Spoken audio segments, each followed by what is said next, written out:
days, and we hope it's going to. While talks of a peace deal continue in Washington and abroad, the call for action is being echoed right here in Philadelphia.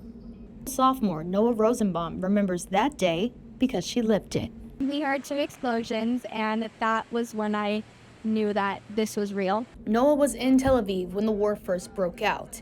2 years later, she, like many students, are reflecting on the ongoing conflict in the Middle East. It's been 2 years now, but I will never forget the feeling of not knowing if I'm going to make it alive or not. Over the past 2 years, tensions have been high surrounding student protests and demonstrations. This time last year, the university placed the Students for Justice in Palestine on an interim suspension after a protest at a career fair on campus that led to one student's arrest. Other organizations have worked to make sure their own voices are heard. Temple Law Students for Justice in Palestine and Jewish Voices for Peace at Temple have been major contributors to the pro-Palestinian fight. We believe that liberation comes through collectivism and all of us working together for peace, for an end to violence, for Palestinians' right of return to their homeland. Temple Hillel has shown their ongoing support for Israel by holding community events and a vigil for those who lost their life and hostages that remain captive.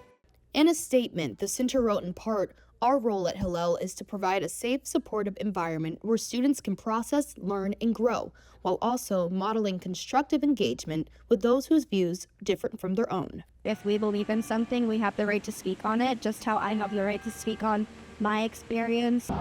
Protests like this one show how the 2-year anniversary is still stirring emotions, not just on Temple's campus, but across Philadelphia.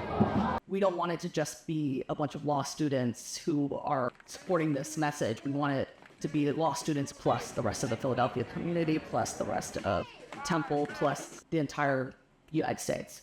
And while October 7th may mean something different for these groups on campus, they all make one thing very clear.